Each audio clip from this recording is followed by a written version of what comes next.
Hello guys, Blackie Chan here, and I'm here to give you guys another commentary about what is my favorite and my least favorite Call of Duty game from the franchise. The gameplay you're going to be seeing on screen here is going to be first some Modern Warfare 2 and some Black Ops 1 gameplay, and I'm just going to let you guys kind of guess out before I actually fully announce what's going to be the best and worst Call of Duty in my opinion. But yeah, let's get started. Now, when I talk about the worst Call of Duty, I'm just saying right now, I'm not saying this game is bad overall. It's just, it was the worst experience I've played when the Call of Duty game. And that game, unfortunately guys, as you can see on the screen here, is Call of Duty Modern Warfare 2. Now, a lot of people actually do like this game, and I, personally, it's not a bad game. I'm gonna say that right now. Modern Warfare 2 is not a bad game, but out of all the Call of Duties that I have played, it's probably not the best experience I've ever had in a Call of Duty game. Before we get into the negative stuff, I do want to say the positives about Call of Duty Modern Warfare 2, and that is the campaign spec-ops. It had a fantastic campaign and a fantastic co-op mode. Me and my friend used to play the co-op mode all the time, and I played through the campaign multiple times, multiple times, and I love playing through it. I will play through it again and again, and Captain Price. So it was plus it was a little bit at the time. It was a little bit of a twist. I mean, it was kind of like Ghost, how America is not the superpower, even though we were, but we got in the game, America gets invaded by Russia, and I thought that was actually pretty goddamn interesting for a storyline, and I really like that. I really love the campaign, especially the end, which I'm not gonna spoil, but let's just say it segued, and as soon as I beat the campaign, I knew there was gonna be a Modern Warfare 3. But just in case any of you guys have not beaten it before, highly doubt any of you haven't, but just in case. Now, as you can tell, what I'm gonna say for the negatives are gonna be all about the multiplayer, and let me just say there are some positives in the multiplayer as well, which is new kill streaks, new perks, and stuff like that. But here is one of the things that really ticked me off, and that was one-man army noob tubes and what was the perk? Danger close. That was a recipe of destruction. You could not, I mean, you could pretty much almost not stop someone from using that perk. And earlier, you're not gonna see the gameplay now, but in a later video, I get a I was making another video for another topic, and let's just say I ran this class and I got a chopper gunner. First match back in Call of Duty Modern Warfare 2, I ran this class. I had an assault rifle with a grenade launcher, danger close, and one-man army. And I completely destroyed, well, I didn't completely destroy, but I somehow got a chopper gunner. And my Harrier, I had a Harrier, Predator Missile, Chopper gunner. I only got 2 extra kills, because I got one with the Predator Missile and one with the Harrier. The Harrier got destroyed. Well, I'm not 100% sure, but I remember my Harrier at least got 1 kill. And I destroyed in the last few minutes. I got the chopper gunner. I didn't get enough kills with the chopper gunner, but getting the chopper gunner alone in that first match, I was astounded. I'm like, wow, this class is overpowered to shit. And it was worse back in the day. And even playing it now, because I played a few matches besides this one and the one I just told you I recorded playing through the class with. Oh my god, it is horrible. People are still doing it. People still one-man army YouTube, and oh man, it is a pain in the ass.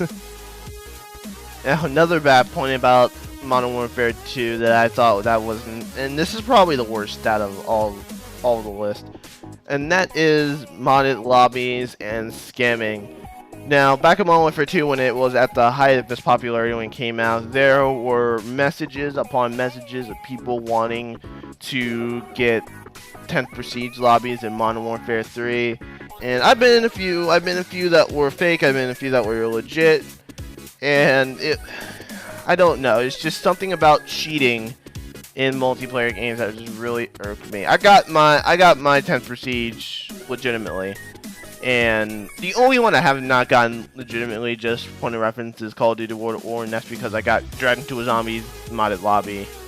And yeah, that's a long story. I'll say that for another commentary, but it's just It's just, I don't know why. And well, it wasn't really the modding part of it that really bothered me. It was the point that people that weren't actually giving out these modded lobbies and scamming people of Microsoft points back in the day. Even a few of my friends actually done it. Not the ones I play with now, but like a long time ago.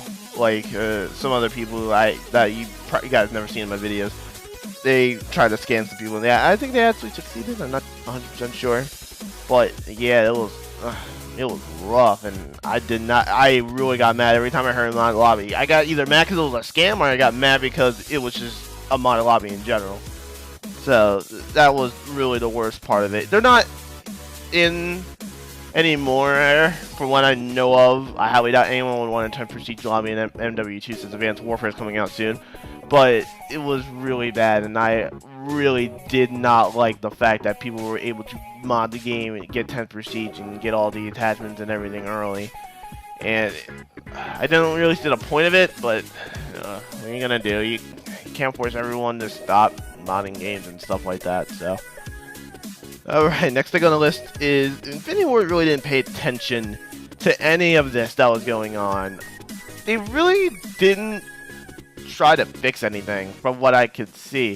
There was a lot of overpowered weapons like the UMP, like I said earlier, one-man army noob tubes, the modded lobbies, and I was really up to date with Call of Duty stuff when Modern Warfare 2 was out, and I heard nothing about Infinity Ward trying to fix any of this. And that's why I'm so thankful of how the three companies, Infinity Ward, Sledgehammer, and Treyarch, really pay attention to the community now, because they know what's going on because of the community and because they're watching their servers a lot more. They don't, if they never watched any of their servers or anything that's going on in any of their games, this stuff will be happening today. The modded lobbies will be happening today, and the scamming would probably still be going on today.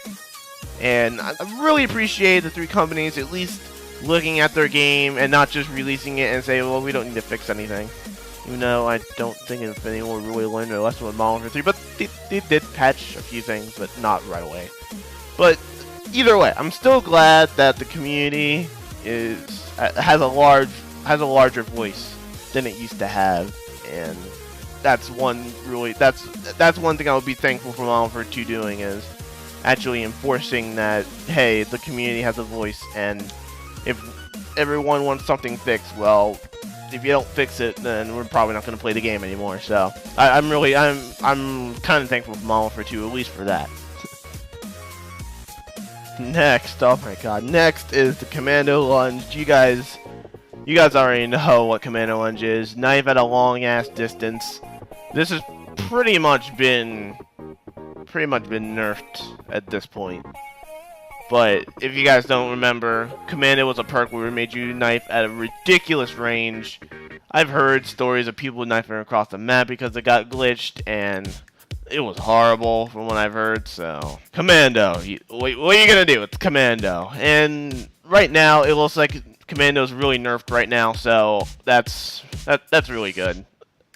Like, you can't really knife as long distance, and in Ghost there's a bigger distance in Ghost than Black Ops 2, I think. Yeah, Black Ops 2, because Black Ops 2 is really short range knife. But there's an animation in Ghost where, like, if you try to knife someone, you're vulnerable. You can't just pull out your gun as soon as you knife someone. So overall, I think the companies have done a pretty good job on the knifing system in Call of Duty. Okay, now with all the bad stuff out of the way about that Call of Duty game, let's go to my favorite Call of Duty game, and I have to say, as you can see on the screen, it's Call of Duty Black Ops 1. First, campaign, well done. I love the goddamn twist in the campaign. Like I said before, for Modern Warfare 2, I'm not going to spoil anything. But the campaign's amazing. If you haven't played it, play it. Multiplayer, pretty much the most balanced Call of Duty I've ever freaking played before. Yes, there were some overpowered things, but they were either nerfed or not so much nerfed. Like, I remember at least the only gun I remember that was overpowered was the AK-74 with rapid fire. That's the only one I remember that's overpowered. I don't remember anything else that was overpowered in Black Ops 1. I think C4 might have been, but yeah, I don't know. I'm not too sure. And then there were the zombie maps. Pretty much you had every single... When that game first came out, you had every single zombie map in one game. You had Kino 5, You had the 4 maps from Wanted War, Ascension. If you then this is if you pre-order the game. I think you can get it now. But essentially, there was the 4 original maps, the 2 on disc. I guess that also arcade will count, and then the 4 from the DLC, which is Ascension, Shangri-La, Call of the Dead, and Moon. And that's 11 maps right there. That's 11 zombie maps right there. That game had a shit ton of maps. It had the good maps, and the only map I didn't like was Shangri-La and sort of Call of the Dead. But other than that, maps were amazing. They weren't bad. None of them were really bad in my opinion. Call of the Dead was on the edge of being bad, but it was like it was bearable. But pretty much the zombies were pretty much near to perfect, and I freaking love playing zombies with my friends. We used to play that all the time. It wasn't multiplayer we were playing on Black Ops 1, it was zombies, and we fucking loved it. The point of this commentary is every Call of Duty is going to have a certain problem with it. I mean, Call of Duty Black Ops 2 had spawning issues when it first came out. Call of Duty Ghosts have really huge maps and fast time to kill, which really aggravated me. And Modern Warfare 3's maps were not really that colorful, in my opinion. And it just made me feel a little bit uncomfortable to play for some reason. I don't know. I love color in my video games, but we all have our problems with Call of Duty, and Call of Duty is nowhere near the perfect game. It's never going to be the perfect game. I like Call of Duty. I like playing it. But I would never say Call of Duty is the perfect video game and the perfect FPS, because there are other games like Halo, and Battlefield, and I'm trying to think of something else. Doom, I guess. They have qualities of a first-person shooter that Call of Duty may do better than them, and they might do better than Call of Duty. And there really isn't any perfect Call of Duty game that's out there, really. There might be your favorite, but there's really never the perfect video game. Unless it always got 10 out of 10, everyone played it, and everyone liked it. So the one thing I want to know is, what is your guys' favorite Call of Duty? Is it Call of Duty 4, like a lot of people? Is it one random Call of Duty? Is it one of the Modern Warfare? Is it one of the Black Ops? And 1, 2, or 3, Big Red one, any Call of Duty. Just comment down below and just tell me what it is. Also, please, I would appreciate if you click the like button if you like this video, and also subscribe if you want to see more content. And as always, game on.